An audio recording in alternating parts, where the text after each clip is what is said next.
Every fandom has its theories, but K-pop Demon Hunters fans, well, maybe the fandom has gone a bit off the rails. Because in the 2 months since this movie has been out, there have been some wild, delusional, mind-bogglingly stupid theories, but also some theories that are genuinely so good that I'm fully convinced they must be real. Let's get right into it. Level 1. Insane. This level is for the theories that have zero basis in reality. Like, just people making up random things because they think their headcanon takes priority over what the movie is actually presenting. I mean, there is literally a theory that Jinwoo is actually Rumi's dad, which is literally insane theorizing. Because why would the filmmakers depict Rumi and Jinwoo the way they do if Jinwoo was actually her father? I mean, there is literally a cut kissing scene between the two characters. They are clearly longing for each other throughout the film. Their bond is portrayed as something more romantic, rather than familial. It would be weird and nonsensical, and the type of twist that would quite literally ruin everything. I know we've seen some weird things unfold on screen in movies, but I think having the protagonist fall in love with her own father is a step too far. Level 2. Delusional. This level is reserved for all the theories that sound like this. Zoe is a demon. Mira is a demon. Bobby is a demon. This guy is a demon. Everyone is a demon. The easiest, laziest level of theory is taking a character and finding reasons to believe that they are a demon. And more often than not, if you just think about the theory for more than 10 seconds, the theory makes no sense because the evidence is so flimsy. Take, for example, the theory that Bobby is a demon. This theory has well over 2 million views on YouTube, and I'm convinced it has to be a joke that a lot of people are in on together, right? Because the theory is that because Bobby is way too nice and perfect and flawless as a manager, he must be a demon. And then there's a theory that this guy is a demon because he wears a Guima t-shirt, and Zoe is a demon because she wears derpy on her hoodie and is too strong when she fights. And Mira is apparently a demon because she has red hair. Never mind the fact that hair dye exists. Nope. She's a demon because the title of the movie has demon in it, and it's the only possible explanation for anything and everything. Delusional. Level 3. Reach. Alright, now we're moving into some theories that aren't so stupid. This one's actually kind of interesting. I still think it's a reach, but I can definitely see the vision. The theory goes like this. Rumi's dad isn't a demon. Rumi actually died as a child, or she was unborn, and her mother made a deal with Guima to help bring her to life. I know, that already sounds like fanfiction territory, but hear me out. The argument is based on Rumi's lyrics in Golden. Rumi's verse opens with, "I was a ghost, I was alone." So maybe the idea is that Rumi literally was a ghost, that she did die, and her mom, in her desperation, made a deal with Guima, similar to what Jinwoo did. And that's how Rumi came back. But in doing so, there was a catch. Rumi would be part demon, not because Rumi's mother fell in love with a demon, but because the demon god himself helped bring her to life. It's definitely a reach, but it's at least a creative one. A little-known fact is that in a press release by Netflix detailing the cast and characters of the film, Rumi's mother is referenced as having died in childbirth, and if that is canon, it wouldn't contradict this theory at all. In fact, it makes it even stronger, having Rumi's mother sacrifice her life and soul to bring Rumi into this earth. Saying your dad is a demon to Rumi is a simpler explanation than the full story, and it wouldn't break canon like many of the theories also do. It's also a more thought-provoking version of the lazy Guima is Rumi's true dad theory that is very popular, and it gives Rumi's story a tragic edge, her mom's love literally tearing a hole in the natural order to get her back. So yeah, it's wild, it's probably not true, but compared to most theories out there, at least this one tries. Level 4, can't be mad at it. Okay, now we're starting to get into theories that actually make a bit of sense. So, here's the theory. In all the songs Jinwoo sings on, he's voiced by Andrew Choi, except for one. When Jinwoo sings to Guima, you know, the moment where he's pitching his whole grand idea, he's suddenly voiced by Ahn Hyo-seop, the same actor who does his regular dialogue.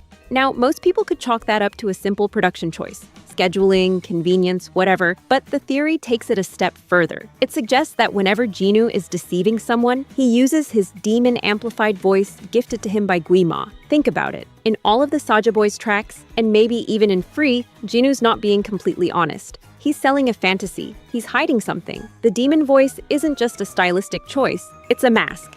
Is that actually what the filmmakers intended? Probably not. But you know what? It works. It's consistent, it's clever, and it's one of those rare theories that doesn't break canon to make its point. So yeah, can't be mad at it. Level 5, possible.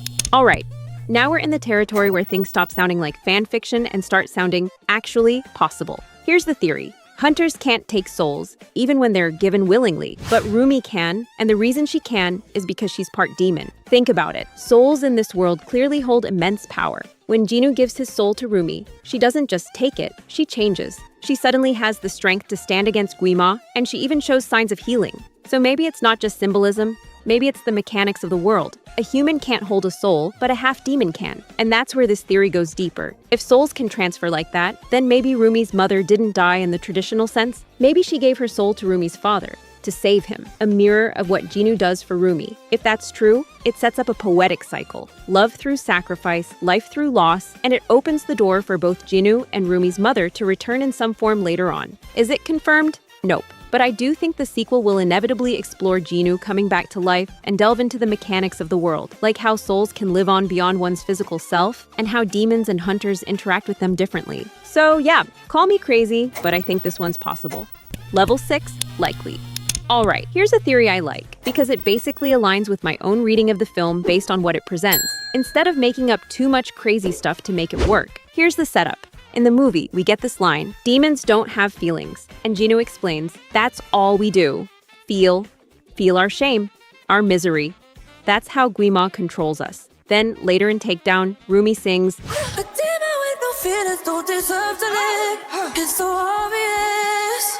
Now, why are the girls so adamant that demons have no feelings? Well, the theory is that Celine tells the girls that demons have no feelings repeatedly, hammering it into their heads over and over again on purpose. Not because she believes it, but because she wants to make absolutely sure none of them fall in love with a demon the way Rumi's mother once did. So Celine basically brainwashes them. She turns demon into a synonym for unfeeling monster, hammering that belief into the team so they'll never repeat what she deems as mistakes from the past. And honestly, it makes total sense and is super in character for Celine. It's control through ideology. The same way Guima controls demons through guilt and despair, Celine controls the girls through fear and hatred. And it says a lot about how bigotry is often formed, not through reason, but through irrational, baseless fear-mongering. But here's the poetic twist. Rumi breaks the cycle. She learns that demons do feel. She dares to question what she has been taught to believe. She starts to empathize, to question. And that shift mirrors her mother's story. Love over fear, compassion over orders and the norm. It's thematic, it's clean, it's emotional, and for once, it doesn't contradict the movie. It enriches it. So yeah, this one's likely. Level 7 has to be canon. Okay, now we're in the zone where it just has to be canon. Like, if this isn't true, it should have been. So the theory goes like this. Celine killed Ryu Miyong, Rumi's mother. That's why she's always in the graveyard in the concept art that didn't make the movie, why she's seemingly haunted by guilt, and why she's so obsessed with control. The idea is that when Celine tells Rumi to hide her patterns as a child, it isn't just for her protection. It's Celine projecting her own trauma. She wants Rumi to hide her truth, just like Celine's been hiding hers all this time. And the wild part? There's actual evidence for this one. There's a confirmed deleted storyboard where Rumi confronts Celine, literally asking, "Why did you kill my mother?" And Simon Bayek, one of the art directors, revealed that there was a cut storyline where Celine accidentally kills Rumi's mother. It wasn't an act of malice, it was a mistake, but one that shaped everything that followed. Suddenly, Celine's guilt makes sense. Her constant presence at the graveyard, her hardline stance on demons, her distance from Rumi. She's not just a mentor, she's the person who destroyed the life she's now trying to rebuild. And honestly, that fits too well to ignore. So unless the directors come out and explicitly deny it, I'm calling it, this has to be canon. So now it's your turn. Drop your favorite theory in the comments, or the ones you think I completely missed. Until then, keep theorizing and try not to lose your mind doing it.